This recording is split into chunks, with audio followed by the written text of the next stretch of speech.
What if I told you right now that you would have to give someone negative feedback? Are your palms already starting to sweat? Are you already dreading the awkwardness? This is common, but it doesn't have to be.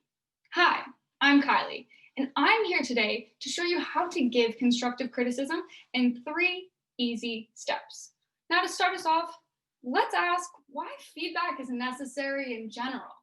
Well, it actually is proven to improve employee performance and retain talent. Let's think about why. If you foster more communication in your team and with your superiors, you're more likely to be aligned on your goals and can work cohesively towards them. Even with all these benefits, a lot of people still avoid feedback because it's awkward, it creates tension, and people don't know how to give it. That's why 55% of employees said their last performance review was either inaccurate or unfair. Now, let's think back to a time that you gave feedback. Did it look a little bit like this? You don't do a good job of listening to me. Now, at the time, you may think, hey, I'm getting my point across, but let's break it down. This person is not giving the recipient any context for this feedback, and they're focusing more on describing the individual, not their behavior, which can result in a defensive reaction, which we can see clearly in the response. However, we can avoid this defensiveness by using the goal, fear, feedback model. First of all, when you're giving feedback, you want to outline your goal. Tell the individual what you want to accomplish and make sure you're on the same page as to what's going to go down in this conversation. Make sure it's specific because then the individual can pull on their own personal experiences and be active in this conversation.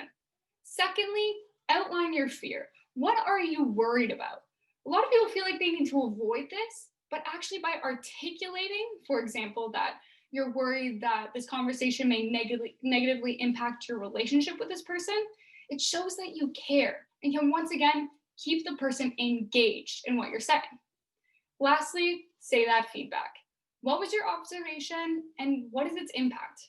Make sure it's once again specific so then you can garner the perspective of the recipient and work together to move past this challenge. Overall, I want you to take 5 things away from this presentation. First, be specific. Make sure with your goal, fear, and feedback that it caters to the unique individual so they can be engaged throughout the entire conversation. Secondly, practice, practice, practice. Anticipate those potential reactions that this person may have so you're ready for them if any of them arise. Third, consider who the recipient is. What's their personality like? And cater the way you deliver your feedback to them.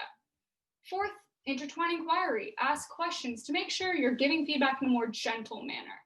And lastly, keep that intention to help because negative feedback in a positive environment is much more effective. Thank you.